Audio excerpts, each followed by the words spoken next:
Assalamualaikum warahmatullahi wabarakatuh. Selamat malam, Mam. Selamat bergabung di YouTube Live Ngopi, Ngobrol Pintar bareng gue di channel Gue Sehat.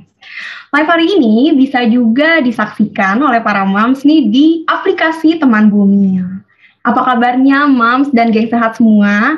Semoga Mams dan keluarga serta seluruh yang ada di rumah nih sehat, selalu dalam kondisi sehat ya, karena mengingat kondisi saat ini kasus COVID kembali meningkat, jadi pastikan Mams dan seluruh keluarga sehat-sehat selalu. Nah, ngomong-ngomong, terima kasih Mams pada malam hari ini, walaupun udah malam masih menyempatkan waktunya untuk menonton YouTube Live pada malam hari ini. Nah, sebelum memperkenalkan bintang tamu kita dan narasumber kita yang spesial dan juga topik yang akan kita bahas, aku ingin memperkenalkan diri terlebih dahulu.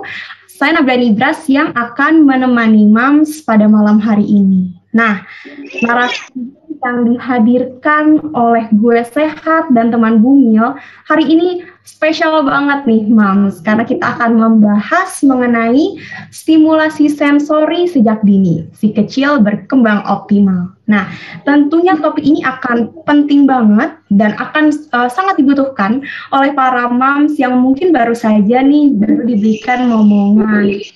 Nah, kalau udah tahu topiknya apa, langsung aja, siapa sih narasumber spesial kita pada malam hari ini? Nah, narasumber kita yang pertama yaitu seorang artis, presenter, yang pastinya Mam sering nonton nih di TV, pasti suka lihat.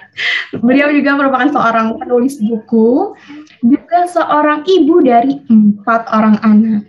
Ditambah lagi, sekarang mendalami dunia parenting. Udah bisa tebak Mam siapa? Iya betul sekali, yaitu Mbak Nadia Mulya. Tapi Mams hari ini Mbak Nadia Mulya nggak sendirian. Tamu kita yang kedua ada Mbak Sarah Wulan, seorang occupational therapist untuk anak-anak. Nah, Mbak Nadia dan Mbak Sarah ini keduanya dari Clover Kids Center. Begitu, Mams. Jadi karena narasumber kita udah spesial banget nih, pasti Mams ingin bertanya-tanya langsung ya kepada narasumbernya. Jadi Mams bisa langsung aja tulis pertanyaan Mams di kolom komentar dengan menyertakan nama, kota, dan email, lalu pertanyaan Mams di kolom komen. Tapi Mams, sebelum kita mulai, jangan lupa nih untuk subscribe dulu channel kita dan ikuti live hari ini sampai dengan selesai. Dan jangan lupa juga Mams, biar nggak ketinggalan, follow juga Instagram kita di @temanbumil dan yang terbaru yaitu @teman_parenting. Gimana Mams, udah follow belum nih yang paling baru, Teman Parenting? Karena di Teman Parenting Mams bisa mendapatkan informasi putar psikio dari usia 1 tahun ke atas. Begitu. Ada juga nih topik-topik menarik tentang relationship dengan dads. Oke deh, jadi jangan lupa di-follow ya. Baik kalau begitu, tanpa berlama-lama lagi, kita langsung aja sapa narasumber kita, yaitu Mbak Nadia Mulya dan Mbak Sarah Wulan. Halo, selamat malam Mbak Nadia. Selamat malam Kak Nibra, selamat malam semuanya para moms dan juga geng sehat, apa kabar? Semoga sehat semua ya. Amin, pastinya. Mbak Nadia gimana nih kabarnya pada malam hari ini? Alhamdulillah sampai dengan saat ini mindsetnya masih positif, swabnya masih negatif. Kayaknya kalau sekarang tuh concernnya itu terus ya di masa pandemi, berusaha untuk bisa terus semangat dalam kondisi apapun itu. Dan mohon maaf sebelumnya kalau agak rame di rumah saya, soalnya ya 4 anak ya. Jadi ini aja baru kesenggol nih, ring light saya tuh mati barusan. Jadi mohon maaf para moms dan juga geng sehat kalau agak-agak sedikit berisik ya, tapi please do ask question. Aku seneng banget kalau bisa sharing dan aku juga bisa banyak belajar dari para moms juga. Dan banyak-banyak tanya nih sama Miss Sarah nih. Karena Sarah Wulan dia tuh pakarnya deh, jagoan deh terkait stimulasi sensori untuk anak. Oke, baik. Nah, di sini juga ada Mbak Sarah. Halo Mbak Sarah. Hai Mbak Nibras. Hai Mbak. Apa kabarnya Mbak Sarah malam hari ini? Ya, aku baik. Alhamdulillah, Mbak Nibras apa kabar? Baik dong, pastinya semangat nih buat ngobrol-ngobrol bareng sama Mbak Sarah dan Mbak Nadia begitu. Itu tadi bagus banget ya Mams ya, dikutip dari Mbak Nadia Pola pikirannya masih positif, tapi swabnya negatif ya. Betul. Oke, baik. Nah, Mbak Nadia, aku pengen tanya dulu dong sebelum kita mulai. Mbak Nadia sekarang lagi sibuk apa sih? Sibuk sekarang justru mungkin kegiatan MC, presenting, itu semuanya berkurang ya. Aku malah karena sekarang lagi wave lagi nih, aku lagi berusaha untuk bisa lebih banyak di rumah, work from home bersama dengan anak-anak. Lagi mempersiapkan buku yang ke-11 yang insya Allah nanti akan dibikin menjadi sebuah screenplay juga. Jadi ya menyibukkan diri dari rumah sama yang pastinya lagi sibuk dengan Clover Kids ya. Aku lagi banyak mencoba untuk nyolong ilmunya Sarah nih, karena memang kalau ngomongin mengenai dunia tumbuh kembang anak tuh bener-bener nggak ada habisnya sih, dan selalu ada ilmu baru yang bermunculan lagi yang bisa kita aplikasikan. Dan satu lagi sih Mbak Nibras, tidak pernah telat sih kita untuk mempraktekkan berbagai ilmu yang ada di luar sana untuk anak-anak kita. Oke, baik. Nah, ini bakalan kita bahas ke depannya supaya nanti bisa diterapkan nih sama mams yang mungkin udah jadi orang tua dari kapan, atau mungkin yang baru bakalan jadi orang tua gitu ya Mbak ya, karena tidak pernah terlambat tadi. Oke, kalau begitu, Mams, kalau kita bicara tentang anak-anak, apa sih ya kebutuhan dasarnya agar tumbuh kembangnya optimal gitu? Selain memberikan nutrisi yang cukup, anak-anak juga perlu mendapatkan stimulasi yang tepat sejak dini, sejak ia dilahirkan. Nah, banyak orang tua yang mungkin bingung, anak saya kok makannya udah banyak, sudah bergizi, tapi kok belum bisa bicara ya, atau mungkin juga belum bisa berguling ya. Nah, jangan-jangan Mams, masalahnya adalah hanya karena kurang distimulasi. Oleh karena itu, kita mending langsung aja malam hari ini akan menanyakan pada narasumber kita yang udah standby di sini, yaitu Mbak Nadia Mulya dan Mbak Sarah Wulan. Oke, kalau begitu aku pertama pengen nanya-nanya sama Mbak Nadia dulu deh. Oke, siap ya. Ditanyain. Mbak tadi udah sharing nih, Mbak kan sebagai ibu dari 4 orang anak. Pastinya pengalamannya udah banyak banget deh gitu dalam dunia parenting ini. Sedikit mungkin kita flashback nih Mbak ke masa lalu gitu ya. Awal-awal pernah nggak mengalami kesulitan atau mungkin perbedaan dalam mengasuh anak pertama sampai anak yang terakhir gitu? Oke, apalagi kan anak aku tuh rentangnya tuh beda-beda ya. Ada yang 15, ada yang 12, ada yang 5, ada yang baru 3 tahun. Jadi ini bedanya tuh cukup jauh rentangnya, dan memang dari anak pertama, kedua, ketiga, keempat banyak sekali perbedaan, baik secara eksternal maupun internal. Kalau eksternal kan pasti dari segi informasi lah, teknologi. Kalau zaman 15 tahun yang lalu aku melahirkan Nadine itu masih menggunakan kamera ponsel yang mungkin pixelnya kecil. Kalau sekarang kan udah ada birth video dan sebagainya. Tapi juga yang aku lihat, kalau zaman dulu kita banyak sekali mendapatkan ilmu-ilmu parenting itu dari orang tua sama dari buku. Dulu aku ke Singapura misalnya berburu buku What to Expect When You're Expecting. Tapi kalau sekarang informasinya banyak banget Mbak Nibras, jadi kadang-kadang juga untuk anak itu dia untuk orang tua itu dia juga harus bisa memilah-milah informasi mana yang tepat dan informasi mana yang misleading begitu. Dan satu hal yang aku perhatikan, banyak sekali orang tua zaman sekarang suka men-self-diagnose. Jadi dia ngeliat anaknya ini, symptomsnya ini, dia udah langsung mengatakan, oh anak saya sepertinya kena radang tenggorokan. Nanti bahayanya lagi mereka bisa mempreskripsikan obat sendiri kan. Jadi memang itu sih tantangannya, di satu sisi banyak sekali informasinya, tapi di sisi lain kita mesti lebih cermat nih moms untuk bisa memilih informasi yang paling tepat. Dan tadi mau sedikit highlight, Mbak Nibras mengatakan mengenai stimulasi ya. Jadi kan kalau anak itu ada pertumbuhan, ada perkembangan. Kalau pertumbuhan kan ya setiap bulan, setiap minggu, malah kalau masih bayi, kita kan ukur tuh berat badannya, panjangnya, lingkar kepala dan sebagainya. Tapi kalau perkembangan ini yang menarik nih, karena biasanya akan beda-beda dengan usia anak tersebut. Anak pertama sama anak kedua tuh mungkin kita suka membanding-bandingkan ya, namanya para moms. Nanti Sarah akan menjelaskan tentang di mana nih titiknya kita menganggap bahwa oke, mungkin anak saya belum sampai di fase yang ini, di milestone yang ini, and it's still fine. Ini dia cuma membutuhkan waktunya saja.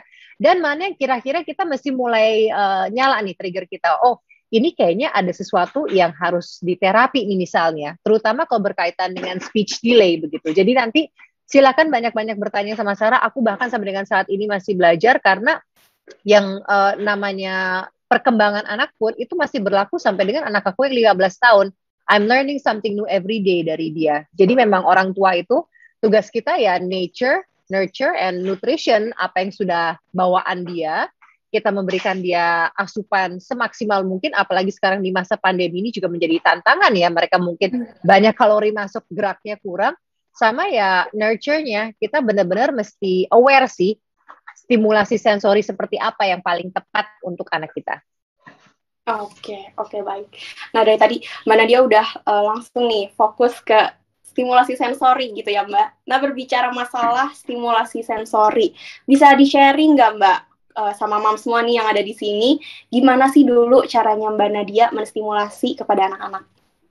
Ini menarik sekali loh Mbak Nibras, jadi aku juga baru tahu. Dulu kan biasanya kalau kita punya bayi pertama, cucu pertama, itu aku inget banget tuh, sampai dibikin baby room, kan banyak perempuan kan waktu itu kan, wah warna pink dan sebagainya, beli berbagai macam mainan yang warna-warni. Tapi ternyata aku ngobrol sama Sarah, Moms tahu nggak bahwa newborn itu justru tidak boleh distimulasi dengan warna terlalu banyak. Jadi selama ini kita agak salah kaprah ya Sarah, selama ini kita pikir semakin berwarna tuh semakin ceria, tapi ternyata untuk perkembangan dan pertumbuhan mata anak, retinanya dan sebagainya, dia justru harus fokus pada dua warna yang kontras terlebih dahulu, warna hitam, warna putih misalnya.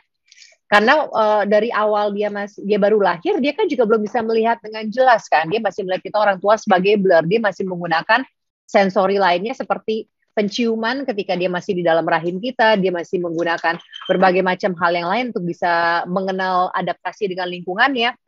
Jadi itu sih yang aku juga baru tahu, ya ampun dulu aku anak pertama, kayaknya semuanya dibeli, ya kan? Tapi ternyata, semua warna ada gitu ya Mbak? Semua warna juga ada, tapi ternyata aku juga, ya karena udah anak keempat, semakin dewasa juga, ya kan? Aku jadi jauh lebih tenang, dan aku melihat, oh ternyata kadang-kadang kita juga sebagai orang tua, jangan terlalu over, berlebihan dalam segala sesuatu. Jadi aku sangat percaya dalam istilah everything in moderation, including moderation in itself. Jadi kita melakukan segala sesuatu itu sesuai takarannya aja, jangan berpikiran dengan semakin kita memberikan dia stimulasi, maka anak ini akan semakin pintar misalnya, dan sebagainya. Jadi kita mesti tahu nih takarannya pas, karena aku anak pertama, kedua, ketiga, keempat, takarannya beda-beda. Waktunya juga beda-beda. Nah, itu sih yang menariknya kita sebagai orang tua, setiap anak itu pasti adalah pengalaman yang baru. Oke, baik. Karena mungkin waktu pas yang di anak pertama belum dapat nih ilmu yang ini gitu ya, Mbak. Jadi diterapin di anak kedua. Begitupun seterusnya begitu ya? Yes, betul. Oke, baik. Nah, Mbak, kan sekarang nih kita tadi udah tahu kalau Mbak Nadia sekarang ini mendirikan Clover Kids Center. Boleh dong Mbak di-share kenapa Mbak Nadia ingin berbagi kepada para ibu dengan mendirikan Clover Kids Center? Lalu apa fokusnya? Oke, jadi begini, kan aku bilang ya yang namanya parenting itu kan nggak cuman, aduh milestone-nya dulu aku ingat banget tuh, baru melahirkan, nungguin 40 hari, udah lewat 40 hari, nungguin 3 bulan, karena katanya sudden infant death syndrome itu berkurang banget di usia 3 bulan ke atas misalnya. Kemudian nunggu 6 bulan, nunggu 1 tahun gitu. Aku berpikiran setiap kali melewati itu, it will get easier. No, kenyataannya setiap kali anak kita bertambah usia, it becomes more complex. Bukannya menyeramkan atau bagaimana, tapi kita akan menemukan tantangan yang berbeda. Aku mendapatkan tantangan yang berbeda di anak aku yang udah usia 15 tahun dengan yang 3 tahun tuh beda lagi. Jadi, dan untuk menjadi orang tua itu kan nggak ada manualnya kan, nggak ada bukunya. Jadi memang salah satu dasar kita untuk bisa tahu tuh yang aku bilang tadi tuh areanya, apakah semuanya baik-baik saja, anaknya mungkin agak sedikit karakternya aja mungkin slow learner lah, atau memang belum waktunya aja, atau ada tanda-tanda yang mesti kita waspadai, itu bisa dilakukan dengan assessment. Nah makanya di Clover Kids itu kita ada assessment untuk bisa tahu nih misalnya, nggak cuma dengan anak-anak yang memiliki yellow flags misalnya, ada yang hal yang patut kita waspadai, bukan hanya anak-anak dengan special needs, tapi juga anak-anak biar kita bisa lebih mengenal mereka. Seperti pengen tahu nih minat bakat anak aku ada di mana. Terus misalnya kok anak aku diajarin dengan cara seperti ini yang 5 tahun nih baca nggak bisa-bisa. Oh ternyata metodenya salah gitu. Jadi aku sih mendapatkan banyak sekali manfaat ya dari raising my kids. Jadi dengan Clover Kids Center aku juga pengen orang tua lain misalnya kalau mereka juga ada beberapa hal yang mudah, emang sebaiknya kita lakukan assessment dulu, kita tahu banget nih anak kita benar-benar tantangannya, kelebihannya seperti apa, nanti kita bisa berikan terapi yang sesuai gitu. Jadi memang kita fokus pada kualitas daripada perkembangan si anak itu juga, dan juga relationship dengan orang tua. Oke, baik. Dan untuk mengurangi tadi mungkin ya, kalau Mbak Nadia di awal sempat mention, suka orang tua tuh self-diagnose gitu ke anak-anaknya. Menghindari itu ya. Oke, baik. Nah, Mam, seru banget ya dengerin ceritanya Mbak Nadia nih, pengalamannya. Sama seperti Mam semua yang mungkin baru aja jadi ibu di awal.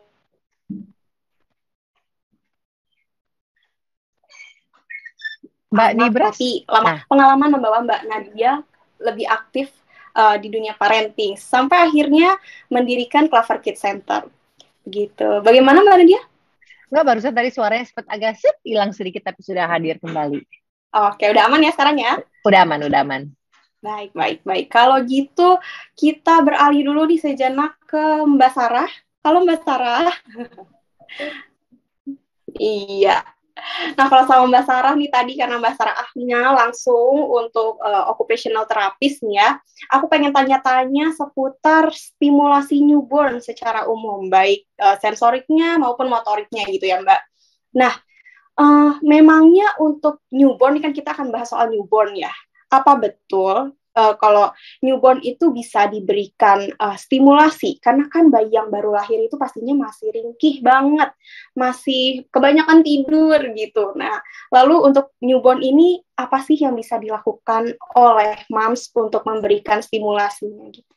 Oke, Mbak Nibras. Hai Moms. Jadi kalau untuk newborn sendiri, memang sebetulnya kita bisa untuk memberikan stimulasi bahkan dari sebelum kelahiran loh Moms. Jadi di masa kandungan kita sudah bisa untuk memberikan stimulasi sensori. Nah, terkait dengan newborn sendiri, itu bisa sekali untuk kita memberikan stimulasi. Stimulasi yang bisa kita lakukan itu stimulasi yang memang lebih ke arah auditori, lalu ke arah visual, seperti yang tadi Mbak Nadia sudah sebutkan. Jadi kalau bayi itu sebaiknya diberikan warna-warna yang kontras, Mam, seperti warna hitam dan warna putih. Nah, di situ baru bayi itu di newborn itu bisa untuk memberikan respon visual di warna-warna yang kontras dengan jarak 8 mm sampai dengan 20 cm. Situ Mbak. Lalu memang kalau untuk newborn ini kita harus memberikan range waktu yang singkat namun konsisten, Mom. Jadi misalnya di usia newborn itu kan memang sangat ringkih, lalu lebih banyak tidur. Nah, di situ kita bisa memanfaatkan berbagai macam fase, misalkan di fase saat anak sedang mandi, nah di bedtime itu kita juga bisa untuk memberikan stimulasi sensori. Contohnya bisa dengan ini, Mbak Nibras. Jadi di sini kita bisa untuk memanfaatkan tekstur-tekstur yang halus dan tekstur yang kasar, tapi kasarnya itu tidak terlalu yang bisa menyakiti ya, Moms. Misalkan tekstur handuk itu kan cukup kasar untuk newborn sebetulnya. Nah, di situ juga kita bisa untuk mengganti-ganti tekstur handuk misalnya. Jadi itu untuk stimulasi sensori anak untuk masa newborn. Oke, baik. Jadi benar-benar dari masih dasar banget ya. Tadi mungkin bakalan jadi ilmu baru, terutama buat saya nih. Ternyata warna juga sebegitu berpengaruhnya ya untuk menstimulasi bayi bahkan sejak newborn begitu. Oke, nah selanjutnya kalau tadi newborn nih, stimulasi sensoriknya ada apa aja lagi sih Mbak yang bisa diberikan di 6 bulan pertama usianya? Oke, jadi untuk di 6 bulan pertama kita bisa memanfaatkan semua jenis sensori ini Mbak Nibras. Jadi nanti aku juga akan menjelaskan terkait dengan pyramid of learning. Nah, di situ adalah tentang sensory integrations. Jadi di sini moms dan dads yang ada yang sedang menyaksikan live saat ini bisa untuk mempelajari sensori itu ternyata ada berapa sih dan gimana cara kita untuk menstimulasinya. Jadi kalau untuk stimulasi sensori di bawah usia 6 bulan kita bisa memberikan passive movement misalnya. Nah, misalnya itu bisa dengan tekstur yang tadi, lalu bisa dengan gerakan ini untuk gerakan introseptif, Mom. Misalkan untuk anak usia 3 bulan dia suka sekali untuk memindahkan mainan dari satu tangan ke tangan lainnya. Jadi kenapa obo ini? karena memang bentuknya sangat squishy dan ini slideware. Nah, itu juga salah satu tips dari aku nih Mbak Nibras. Jadi, kalau untuk anak-anak di bawah usia 6 bulan, kita harus memberikan mainan ataupun alat-alat yang sangat enteng. Jadi, sangat lightware, di mana itu kalaupun jatuh ke anak tidak akan melukai anak. Jadi, contohnya ini obol. Nah, jadi di sini anak bisa untuk memindahkan objek dari satu tangan ke lainnya. Lalu kita juga bisa memanfaatkan, nah ini ini juga bisa untuk auditorinya loh. Jadi kita bisa untuk memainkan auditorinya di sini. Lalu selain itu, ini kan juga sangat menarik anak untuk meraih ya, Mam. Nah, meraih itu kan ada stimulasi proprioseptif. Proprioseptif itu apa sih? Jadi proprioseptif itu di mana anak bisa mengontrol gerakannya. Situ. Nah, ini juga bisa loh untuk stimulasi proprioseptif. Lalu kita juga bisa memanfaatkan rattles di sini. Rattles ini pun sangat bermanfaat untuk auditori, lalu untuk visual, untuk proprioseptif di situ. Dan di sini juga saya menyarankan untuk rattlesnya yang ada squish-nya. Jadi di sini sangat crumble yang bisa sangat bermanfaat untuk newborn juga. Kita juga bisa memanfaatkan bubble, terus memanfaatkan book, bahkan kita bisa memanfaatkan ini loh moms. Nah ini itu namanya pool noodle, di mana di sini anak tuh bisa untuk dia latihan grasping, latihan menggenggam. Itu bisa untuk stimulasi sensori yang di rumah Mbak Nibras. Oke, baik. Jadi dari mainan-mainan bayi yang sederhana ternyata bisa banyak membantu menstimulasi motorik, bahkan sampai kemampuan audionya si kecil begitu ya Mbak? Kemampuan pendengaran untuk anak atau sensori auditori. Auditori, oke, baik.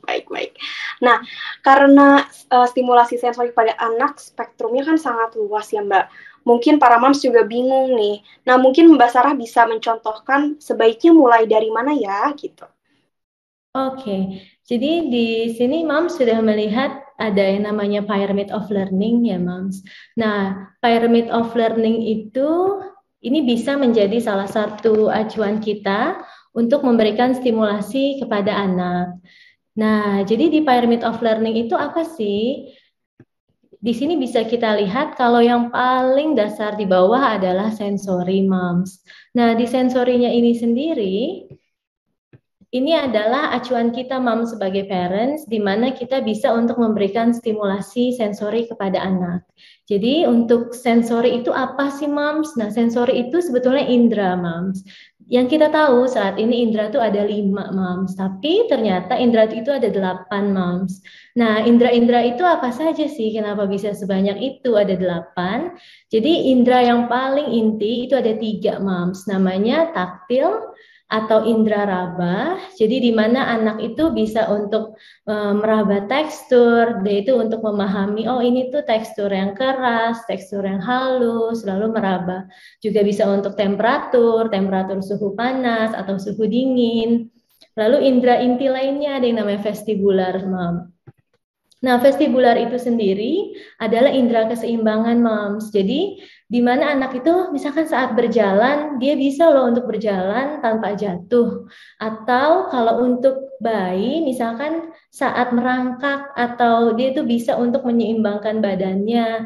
Lalu saat duduk, kan bayi saat belajar duduk itu sangat struggle, sangat susah untuk menyeimbangkan posisi tubuhnya. Nah, di situ adalah indera vestibularnya dia akan bekerja, Moms. Dan itu juga salah satu indera inti yang harus kita stimulasi. Lalu stimulasi lainnya adalah proprioseptif. Nah, di proprioseptif ini adalah kontrol gerakan, Moms. Jadi untuk anak-anak, kalau misalkan Moms memiliki anak yang, aduh kayaknya kok energinya nggak habis-habis ya, gitu. Yang kayaknya anaknya itu suka lompat-lompat kemana-mana, lalu lari-larian kemana-mana. Nah, itu pun ada kaitannya dengan indera proprioseptif moms, lalu anak yang misalkan suka menjatuhkan barang atau suka menabrak sesuatu, itu sangat erat sekali kaitannya dengan proprioseptif. karena itu adalah kontrol gerakan untuk anak moms. Lalu 3 indera ini sudah selesai untuk dibahas, kita akan bahas 5 indera lainnya. 5 indera lainnya yaitu indera visual, indera penglihatan, lalu indera auditori atau pendengaran, indera olfaktori atau olfaktori itu untuk pengecapan,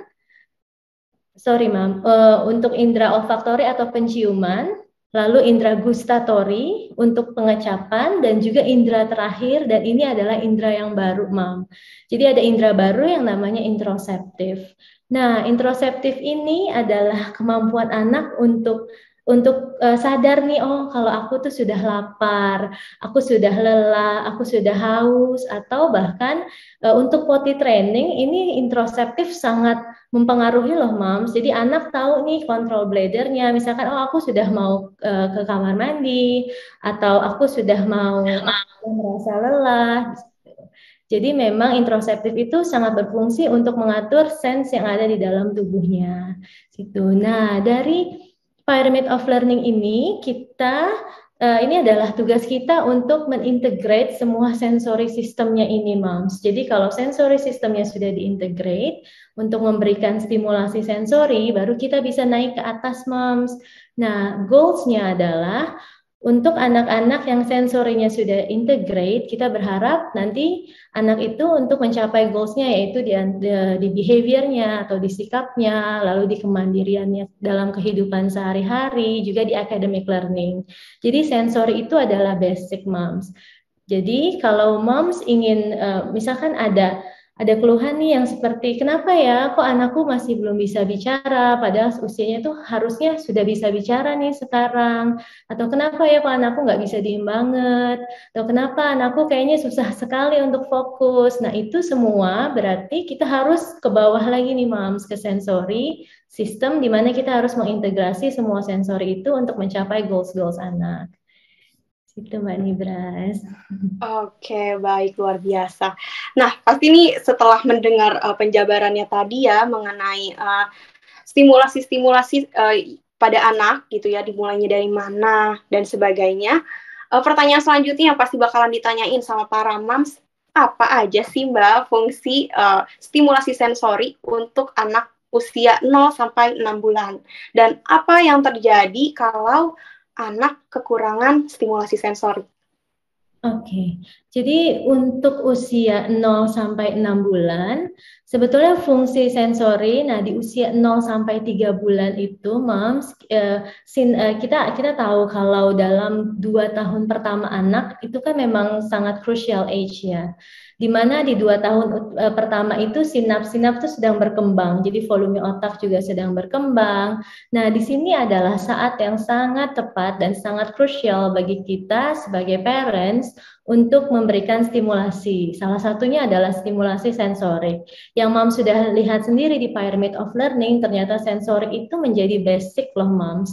Jadi kita nggak bisa nih untuk mendapatkan motorik, mendapatkan kognitif, atau mendapatkan kemampuan berbahasa jika sensoriknya itu masih bolong-bolong, Mom, belum terintegrasi. Nah, pentingnya apa sih untuk di 6 bulan perkembangan? Yang pertama, untuk si sensorik development-nya ini, kita itu bisa untuk, misalkan anak tuh bisa untuk menstimulasikan visualnya. Yang tadi kita ketahui, kalau visual anak itu masih blur di usia 0 bulan sampai 3 bulan. Nah, di sini adalah saat yang tepat untuk kita menstimulasi visualnya, Moms. Jadi untuk memperkaya sensory experiments atau pengalaman sensori yang masuk di anak. Itu juga salah satu tahapan perkembangan anak, Moms. Lalu yang penting kedua juga itu anak untuk stimulasi sensori bisa untuk mengeksplorasi lingkungannya, Moms, mengeksplorasi mainan, mengeksplorasi tekstur-tekstur, lalu mengeksplorasi lingkungan, suara.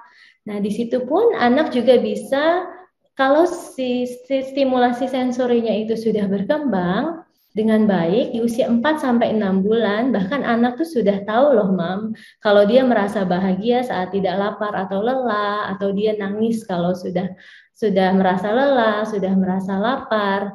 Nah, untuk anak-anak yang stimulasi sensorinya belum terintegrate di usia tersebut, dia akan nangis terus-menerus karena dia akan merasa dia masih belum tahu nih kira-kira dia sedang lapar atau dia sedang lelah atau dia sedang mengantuk. Yang hanya dia tahu hanya menangis, menangis dan menangis gitu. Sedangkan di usia 4 sampai 6 bulan seharusnya anak sudah tahu kalau dia merasa bahagia saat tidak lapar atau lelah. Nah, itu semua bisa kita dapatkan dengan stimulasi sensori yang cukup untuk anak. Oke, baik. Kalau untuk apa sih yang akan terjadi kalau misalkan di usia yang crucial age ini kita tidak memberikan stimulasi sensori, maka itu sebetulnya ada banyak sekali akibatnya Mbak Nibras.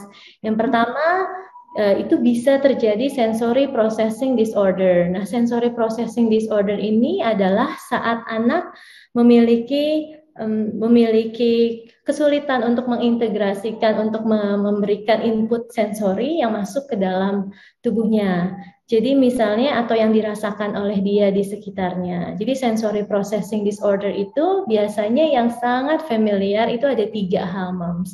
Yang pertama itu namanya sensory overstimulation. Nah, sensory overstimulation itu biasanya terjadi dengan anak-anak autism, lalu dengan anak-anak ADHD. Contohnya apa sih untuk sensory overstimulations?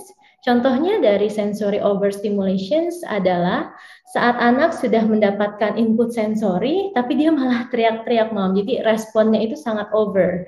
Misalkan ada anak yang takut sama kotor, gitu. Jadi saat memegang jelly misalnya, atau memegang tepung, atau memegang hal yang cukup kotor yang seperti shed air, itu anak akan teriak, anak akan tantrum, karena dia merasa mendapatkan overstimulasi dari sensorinya.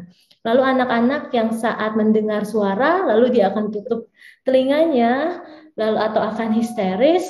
Nah, itu juga termasuk salah satu sensory overstimulation. Juga dengan anak-anak yang sepertinya kalau ada tag baju di belakang, dia akan merasa tidak nyaman. Lalu dengan beberapa tekstur baju, dia juga merasa tidak nyaman. Nah, ini yang kita namakan dengan sensory overstimulation. Lalu sensory processing disorder yang kedua, contohnya adalah sensory understimulation, Mom. Kalau untuk sensory understimulation, itu contohnya untuk anak-anak yang sangat pasif. Jadi saat kita memberikan input sensori yang seperti kita panggil, bahkan sudah kita tepuk-tepuk, tapi kok nggak nengok ya, nggak ada respon ya. Nah, ini juga bisa dinamakan dengan sensory understimulation, Mom. Jadi kita sudah memberikan input sensori, tapi tidak ada respon yang diberikan. Lalu sensori yang terakhir yang memang sangat common adalah sensori seeker. Sensori seeker itu contohnya saat anak mencari stimulasi sensori dengan besar. Misalkan anak-anak yang selalu muter-muter ruangan, lalu selalu lompat dari tempat yang tinggi tanpa takut gitu, atau anak-anak yang jumping yang lompat-lompat setiap saat yang kayaknya kok anaknya nggak ada capeknya ya. Nah, itu karena memang dia mencari input sensori yang sangat besar yang kita namakan dengan sensori seeker. Itu contohnya Mbak Nibras. Lalu bukan hanya itu, Moms. Si sensori ini juga kaitannya bisa dengan anak yang speech delay, lalu anak-anak yang picky eater, anak-anak yang susah sekali untuk toilet training, anak-anak yang susah untuk fokus, bahkan anak-anak yang memiliki global delay development itu juga bisa cause-nya karena si sensori ini, Moms. Karena kurangnya stimulasi di area sensori. Oke, baik. Jadi sebegitu pentingnya gitu ya, stimulasi sensori pada anak sejak dini, begitu. Baik, kalau gitu aku mau ke Mbak Nadia lagi nih, gimana Mbak? Apakah betul journey-nya seperti itu untuk mengawali memberikan stimulasi sensorik dini pada bayi? Jadi memang benar sekali Mbak Nibras, yang namanya anak-anak itu, terutama bayi ya, newborn 0 sampai 6 bulan misalnya, kita seperti melakukan trial and error, dalam arti begini, kita melakukan sensori dan kita juga mesti melihat, karena setiap anak itu kan juga pasti memiliki kadar yang berbeda. Mungkin untuk anak yang, kita punya anak yang misalnya, anak pertama kalau dia mendengar suara yang keras, dia langsung menutup telinganya, terus kemudian yang anak kedua ternyata dia lebih santai gitu kalau mendengar ada suara keras. Kalau dulu kan banyak orang percaya tuh, oh kalau udah anak tuh mesti digebrakin meja biar dia nggak kagetan begitu ya. Tapi memang nggak semua anak bisa dipukul rata seperti itu. Jadi sebagai orang tua kita memang sinyalnya mesti alert sih. Kita mesti terus untuk bisa melihat, oh ternyata segini sudah too much. Dan bagaimana cara tahunya kita memberikan stimulasi sensori yang too much, ya biasanya anak itu akan melakukan beberapa hal yang menangis misalnya, membuang muka, itu artinya udah overstimulasi.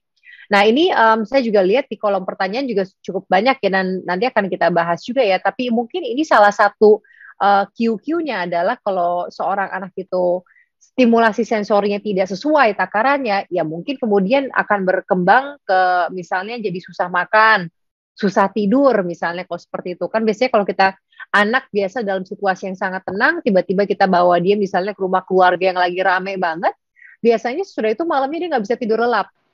Karena dia mendapatkan stimulasi yang sangat berlebihan, overwhelming dibandingkan dengan kesehariannya dia. Jadi memang ya pengalaman aku, kalau aku pribadi ya, kita kalau punya anak itu memang nggak boleh terlalu steril, dalam arti nggak boleh harus terlalu hening, harus kalau tidur harus selalu dalam kondisi gelap. Pokoknya kita sesuaikan adaptasi lingkungan kita dengan lingkungan anak kita itu dengan lingkungan kita sendiri juga. Jadi dia akan terbiasa dengan hal itu juga. Tapi pada saat yang bersamaan kita mantau terus nih, benar atau enggak nih, apakah anak kita bisa menerima responnya dengan itu atau tidak. Begitu sih Mbak Nibras.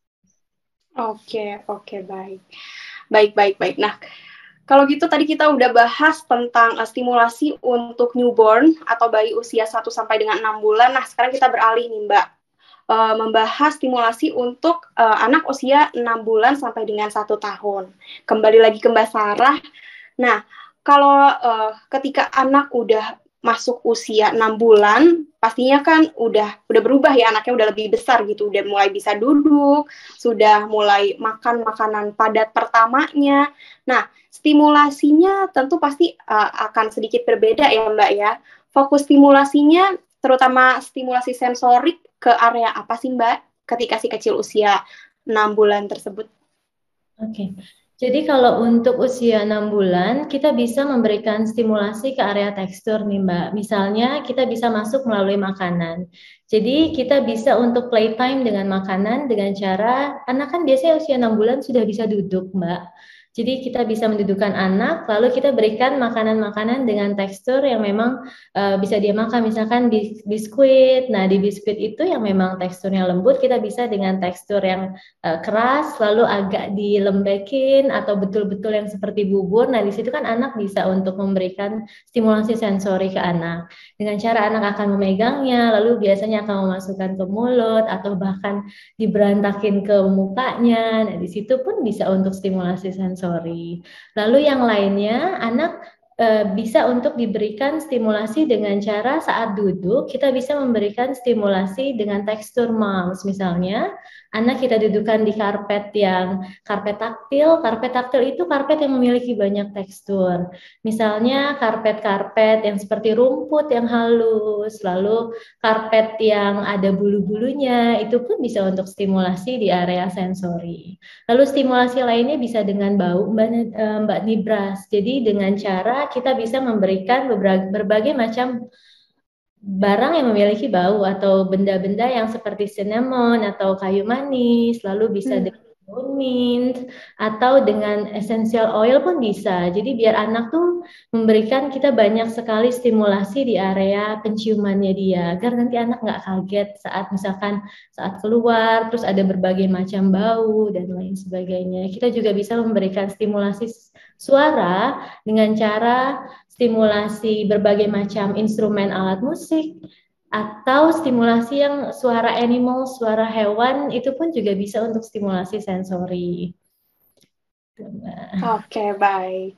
Karena tadi udah diberi makanan padat, udah mulai MPASI ya di usia 6 bulan itu, jadi bisa sambil dilatih juga tadi distimulasi sensoriknya, begitu ya Mbak? Iya. Oke. Mbak, untuk memberikan stimulasi sensori dengan ini. Nah, ini dengan sikat gigi jari, di sini sangat bagus untuk oral motor anak. Jadi kita bisa mengeksplorasi di dalam mulut anak dengan sikat gigi jari. Karena di usia 6 bulan juga anak kan sudah mulai laling ya. Yang dia sudah mulai berbicara yang suara. Nah itu pun bisa kita stimulasi dengan sikat gigi jari ini. Untuk stimulasi sensori lainnya. Dan juga karena anak tuh sudah harus persiapan di fase dia untuk 6 bulan itu merangkak, setelah itu di usia 8 bulan kita juga bisa memberikan tummy time, Mbak Nibras. Oke, baik. Jadi itu tadi ya Mams ya yang bisa dilakukan untuk menstimulasi si kecil ketika usianya memasuki 6 bulan. Oke, nah Mbak, selanjutnya nih pasti yang paling Mams khawatirkan ini harus diwaspadai gitu ya. Apa sih yang harus diwaspadai di usia ini? Misalnya belum bisa apa gitu yang harus diwaspadai di usia 6 bulan ini.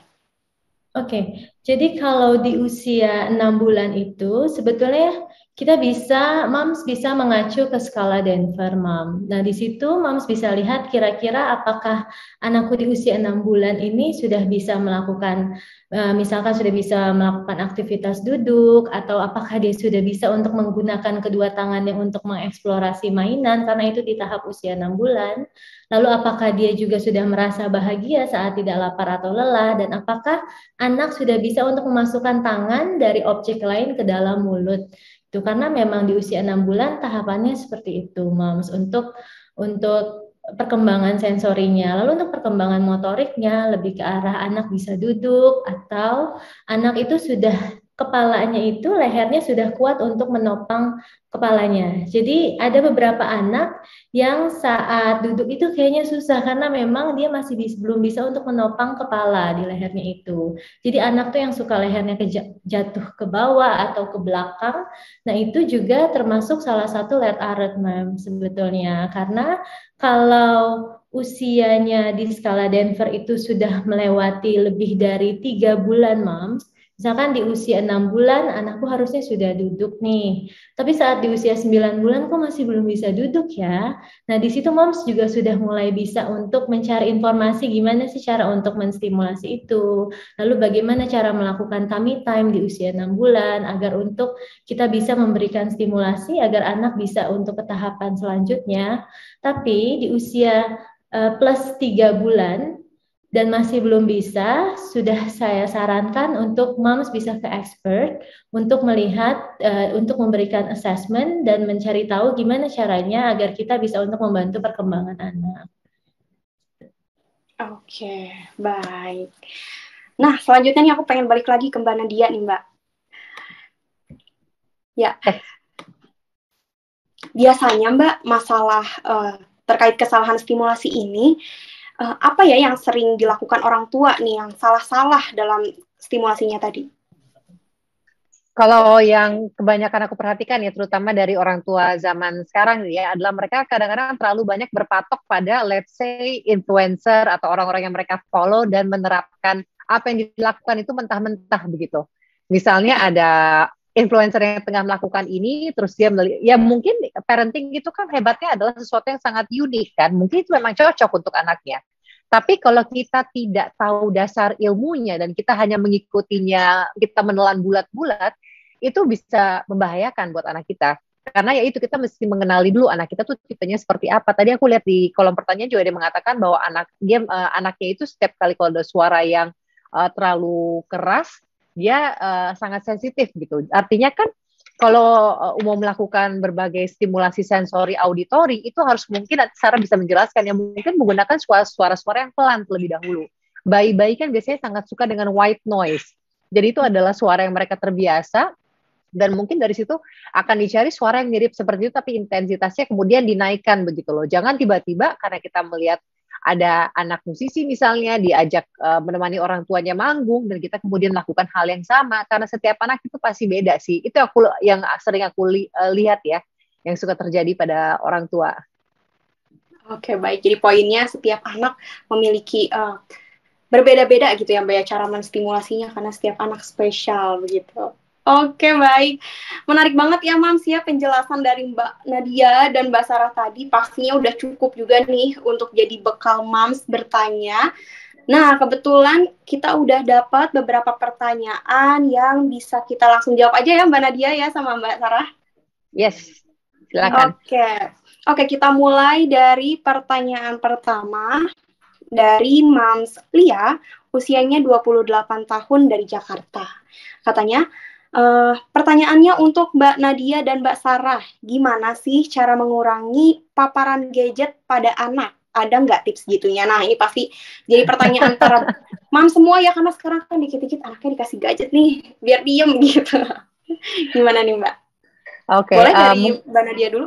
Oke, dari aku dulu ya, dari mungkin pengalaman, nanti mungkin Sarah bisa dari ilmunya ya. Kalau aku sih sekarang begini loh, setiap zaman itu kan pasti ada yang membedakan. Dulu kita melarang anak kita misalnya baca komik terlalu dekat, nanti matanya minus, harus menggunakan kacamata. Tapi itu kan dulu. Kalau sekarang kita melarang anak kita untuk terlalu banyak menggunakan gadget.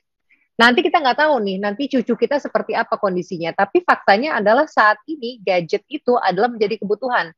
Apalagi untuk anak-anak yang udah mulai usia preschool, TK, sekolah dasar, mereka membutuhkan itu untuk stimulasi visualnya mereka juga, untuk bisa melihat berbagai warna yang ada. Jadi walaupun mungkin kalau masih bayi itu banyak sekali menggunakan toys yang seperti itu, tapi semakin besar mereka juga mencari stimulasi yang berbeda. Dan biasanya anak-anak itu kan senang melihat warna-warni yang bergerak, makanya mereka sangat tertarik dengan yang namanya gadget. Jadi menurut aku sih gadget itu jangan kita anggap sebagai musuh, tapi kita awasi penggunaan gadget tersebut. Karena anak-anak saya juga sekarang di gadget untuk urusan sekolah begitu. Jadi ya kita beri pemahaman yang netral mengenai gadget. Silahkan kamu gunakan ini sama layaknya seperti buku, tapi kita kontrol kamu menggunakan ini untuk melihat apa. Jadi misalnya kita biasakan anak kita kalau melihat di YouTube misalnya, dicari atau di follow misalnya channel-channel yang memang sesuai dengan dengan range usianya. Karena satu hal yang Sarah juga selalu mengatakan, mau itu mainan, mau itu tontonan, itu kan ada usianya. Dan kita harus mematuhi hal itu. Karena kalau kita memberikan sesuatu yang tidak sesuai dengan usia anak tersebut, maka dia either tidak akan memahaminya, salah kaprah, atau dia akan menjadi overstimulasi. Karena memang dirinya dia belum cukup matang untuk menerima hal itu. Itu sih menurut aku. Jadi ya, kita tidak mengurangi atau membatasi kalau memang dibutuhkan, tapi kita awasi penggunaannya, kita kasih yang bermanfaat untuk anak tersebut begitu. Oke, baik. Jadi sesuai kebutuhan dan diawasi gitu ya, Mbak. Baik. Yes. Nah, gimana nih kalau dari Mbak Sarah? Iya, Mbak Nibras, Moms, jadi aku setuju juga dengan Mbak Nadia. Sebetulnya di era digital yang sekarang, gadget itu juga memberikan manfaat untuk anak. Jadi kita tidak bisa bermusuhan dengan gadget, tapi aku sangat menyarankan untuk selalu diawasi oleh orang tua. Dan lebih baik gadget itu baru diperkenalkan dengan anak di atas usia 2 tahun, Mbak Nibras. Karena di bawah usia 2 tahun, aku lebih prefer untuk orang tua memberikan berbagai macam stimulasi. Contohnya stimulasinya adalah kita membuat aktivitas yang fun di rumah, Mbak Nibras. Misalnya aktivitas-aktivitas bermain dengan orang tua, lalu aktivitas puzzle, aktivitas mengeksplorasi lingkungannya gitu. Lalu kalau misalkan memang dengan gadget bisa, tapi memang orang tua lebih baik untuk memperkenalkan dengan suara misalnya Mbak Nibras. Jadi kita bisa bermain dance and freeze misalnya ke anak. Itu juga bisa untuk dengan menggunakan gadget. Lalu setelah itu kita akan melakukan aktivitas dance and freeze bersama dengan orang tua. Jadi memang kuncinya adalah jika moms ingin mengurangi intensitas untuk menggunakan gadget pada anak, kita harus menemani anak bermain, Moms, karena kita tidak bisa mengharapkan anak untuk bermain sendiri. Dan memang mungkin belum usianya anak bermain sendiri, karena ada range usia di mana anak sudah bisa untuk bermain sendiri. Namun sebelum usia tersebut, kita juga harus menjadi teman untuk anak. Intinya kita harus terus mendampingi anak dalam bermain dan untuk membuat activity yang memang sangat menyenangkan bagi anak, agar anak tertarik untuk melakukannya. Oke, baik. Jadi momsnya harus ada di samping si kecil terus gitu ya, supaya si kecilnya nggak terus-terusan pengen ke gadget, dan pastinya orang tuanya harus kreatif gitu supaya membuat aktivitas tadi bersama si kecil. Baik. Kita beralih lagi nih ke pertanyaan berikutnya dari Mams Helda Yanis. Mam Helda Yanis ini dari Tangerang, pertanyaannya mau bertanya sama Mbak Nadia dan Mbak Sarah juga, kalau bayi rewel dan sering menangis itu, apakah bisa dikurangi dengan lebih banyak distimulasi? Oke, nah yang aku tahu ya kadang-kadang justru kalau bayi menangis itu ya nanti correct me if I'm wrong ya Sarah, justru dia overstimulasi karena kan bayi dia tidak bisa berkomunikasi kan. Jadi kalau dia biasanya nangis itu sebagai indikasi dia merasa tidak nyaman.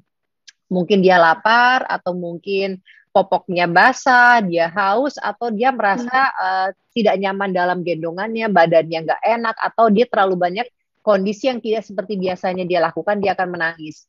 Jadi sih kalau menurut aku kalau tanda-tanda menangis itu justru kita cari tahu dulu nih dia menangisnya tuh karena apa. Dulu aku waktu masih anak pertama aku ingat aku suka bikin journaling. Aku suka sekaligus aku pengen mendata ya. Aku menyusui setiap berapa lama dan juga pengen tahu karena aku menulis buku anak aku waktu itu buang air kecil, buang air besar berapa sering. Jadi aku sambil belajar sendiri begitu loh. Dan kita juga bisa menulis misalnya kok tiba-tiba hari ini dia lebih rewel dari biasanya, dia lebih banyak menangis. Kita coba lihat tuh triggernya tuh dari apa. Bahkan aku juga pernah ya waktu itu ya Mbak Nibras ya, itu terjadi karena anak itu alergi dengan deterjen. Dia nggak cocok, ternyata baru ketahuan. Orang rumahnya ganti deterjen dan ternyata itu tidak nyaman di kulitnya. Jadi memang jadi orang tua harus menjadi detektif gitu loh. Tidak selalu berkaitan, oh ini karena terkait stimulasi, enggak. Dan salah satu syarat untuk kita bisa melakukan stimulasi sensori kepada anak-anak ataupun untuk motorik dan sebagainya, anak-anak itu harus dalam kondisi just right. Maksudnya begini, kita nggak boleh anak tersebut lagi nangis terus tiba-tiba, hai sayang, sayang lihat dong, ini lihat squishy toy-nya. Jangan, justru dia akan menjadi semakin kejar nangisnya.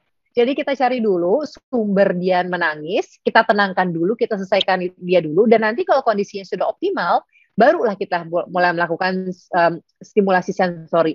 Aku ingat tuh zaman dulu tuh kalau anak aku tuh udah kenyang habis makan dan sebelum dia ngantuk tidur, aku biasanya suka menggunakan flashcard. Nah, itu kan juga bisa tuh ya, kita flash sedikit-sedikit gitu. Tapi lagi-lagi apapun yang kita mau lakukan itu stimulasinya, kita satu lakukan secara konsisten, kedua durasinya kita sesuaikan dengan anak-anak, dan ketiga jangan maksa. Kita melakukan ini lebih untuk bonding ya, bukan aku mau flashcard supaya nanti dia di usia sekian bulan dia udah mulai bisa baca misalnya seperti itu, atau nanti dia akan menjadi anak paling pinter di TK di preschool misalnya, bukan. Jadi ya itu kita kembalikan dulu fungsi daripada stimulasi sensori seperti apa dan kita berikan sesuai dengan kondisi sang anak yang pastinya bukan saat anak tersebut sedang menangis. Oke, baik. Mbak Sarah mungkin ingin menambahkan atau ada jawaban lain?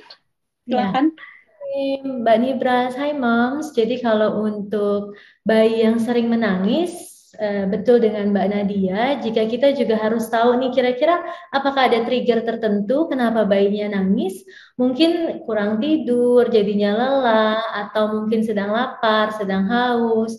Nah, di situ kalau kita sudah tahu sumbernya, di situ kita bisa untuk memberikan yang memang anak kita butuhkan saat itu. Tapi kalau misalkan Moms merasa kayaknya nggak apa-apa deh, tapi kenapa ya dia suka nangis gitu.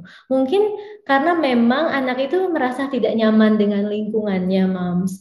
Nah, kalau seperti itu yang terjadi, kita bisa untuk memberikan stimulasi, tapi nanti setelah fase just right itu. Jadi kita bisa menenangkan anak terlebih dahulu, lalu kita bisa memberikan berbagai macam stimulasi. Kalau stimulasi untuk anak yang suka menangis, biasanya itu sangat cocok di stimulasi taktil, Moms, karena taktil itu berkaitan dengan acceptance, penerimaan anak kepada lingkungannya. Situ. Jadi sebetulnya untuk indera raba, tapi memang indera raba sendiri ini berkaitan dengan lingkungannya anak. Jadi di situ kita bisa memberikan berbagai macam stimulasi taktil kepada anak, lalu juga bisa memberikan stimulasi di area introseptif, Mom. Di area introseptif itu kita bisa dengan menggerakkan anak seperti ini. Coba saya ada beberapa tips, saya buka dulu ya, Moms. Oke. Jadi di sini, ini misalkan bayi, Moms, untuk cara stimulasi di area introseptif, kita bisa untuk menggerakkan berbagai macam ekstremitas anak. Nah, ekstremitas itu adalah tangan dan kaki. Fungsi geraknya seperti ini. Misalkan kita bisa menggerakkan ke atas, ke bawah, seperti ini. Jadi satu, lalu setelah itu keduanya. Nah, di sini adalah agar kita memberikan stimulasi kalau anak tuh bisa merasakan merasakan indera pergerakannya gitu. Jadi di situ salah satu yang kita bisa lakukan yang seperti kita memberikan passive movement seperti ini ke atas, lalu kita juga bisa membawa tangannya ke depan, terus kebuka atau ke mulutnya dan lain sebagainya bisa kita gerakkan. Nah, di situ adalah salah satu untuk introseptif. Lalu yang Moms perlu ingat juga, memang di usia 3 sampai 6 bulan anak itu sedang dekat-dekatnya nih sama ibu atau sama orang-orang yang familiar di anak. Jadi akan sangat mungkin anak itu memang sering nangis karena memang dia itu memiliki separation anxiety, Moms. Jadi sangat takut untuk berpisah dari ibunya. Nah, itu pun bisa kita lakukan dengan cara bermain peekaboo misalnya, Mam. Jadi, kita bisa untuk saat bermain, kita bisa bilang misalkan, "Hai, ayo kita main petak umpet ya." Gitu. Jadi nanti Mama akan pergi, nanti Mama kesini lagi gitu. Jadi kita memberikan introductions dulu, perkenalan kalau kita akan bermain peekaboo. Nanti aku akan kembali lagi ke sini gitu. Nah, itu intensitasnya bisa dinaikkan. Misalkan Mam bisa ngumpet selama 10 detik.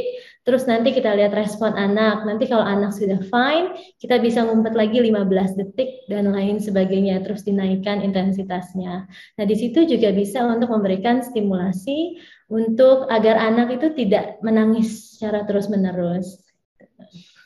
Oke, baik. Nah, Mbak Nadia dan Mbak Sarah, ternyata waktu kita nggak kerasa udah hampir habis nih, tapi kita boleh ya bacain beberapa pertanyaan lagi? Boleh, Mbak. Oke, pertanyaan selanjutnya dari Mbak Intan, dari Mams Intan. Pertanyaannya, anak saya sangat sensitif dengan suara keras sejak kecil. Kenapa ya? Dan bagaimana cara menguranginya? Ini mungkin berkaitan ya sama yang tadi Mbak Nadia dan Mbak Sarah udah contohin di awal. Nah, mungkin Sarah bisa sedikit memberikan tips-tips yang bisa dilakukan ya, Sarah. Kira-kira kalau ada anak seperti ini, dan kadang-kadang kalau anak itu suka merespon terhadap suara yang keras, orang tua seringkali memberikan cap gitu, oh anaknya penakut misalnya. Nah, itu juga mungkin salah satu hal yang kita sebagai orang tua tuh mesti tahan-tahan, memberikan labeling kepada anak-anak. Karena nanti kalau kita bilang, kita belum tahu nih sebenarnya mengapa dia oversensitif dengan suara misalnya, dan apa yang bisa kita lakukan. Tapi kalau kita terlanjur melabel dia, aduh jangan, kalau gue pergi jangan gue bawa anak deh, anak gue tuh susah kalau banyak suara, dia jadi rewel begitu. Karena bond antara seorang ibu dengan anaknya itu sangat erat. Kalau seorang ibu memberikan label seperti itu, lama-kelamaan anaknya akan benar-benar menjadi seperti itu. Jadi kalau dari sharing pengalaman aku sih, itu ya yang bisa kita lakukan. Tapi mungkin dari Sarah bisa memberikan dari segi ilmunya, Sarah, apa yang bisa dilakukan kalau memang ternyata anak ini overstimulasi dari segi auditori. Oke, Mbak Dania. Jadi kalau untuk overstimulasi di area auditori, Moms, itu tergantung dengan anaknya. Jadi misalkan anak ini sudah bisa diajak untuk bermain, misalkan anak ini di bawah usia 9 bulan, yang sudah bisa diajak bermain di atas usia 9 bulan, kita bisa untuk mengajak anak bermain bersama.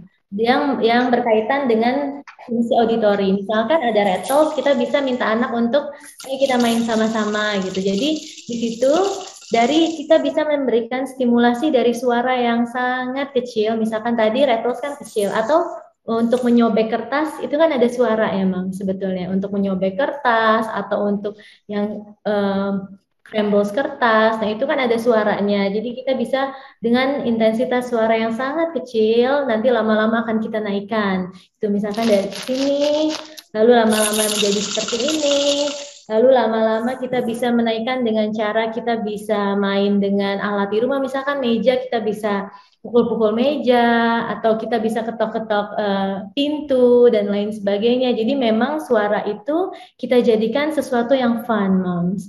Nah, di situ kan anak juga ikut untuk merasakan, oh ternyata nggak apa-apa ya suara ini, oh ternyata suara ini fun ya, aku bisa main dengan suara ini. Nah, di situ juga salah satu cara untuk mengatasi anak-anak yang takut dengan suara-suara yang kencang. Jadi kita bisa mengajak anak ikut serta, dan jangan langsung dari suara yang tinggi, Moms. Bisa dengan suara yang rendah dulu, nanti lama-lama kita akan naikkan intensitasnya. Itu untuk anak yang sudah bisa untuk diajak main, Mom. Nah, kalau anak yang masih di bawah 9 bulan dan belum bisa untuk bermain dengan kita bisa memberikan itu dengan cara yang sama. dengan intensitas yang rendah sampai intensitas yang tinggi, tapi nanti kita akan ajak ngobrol dulu.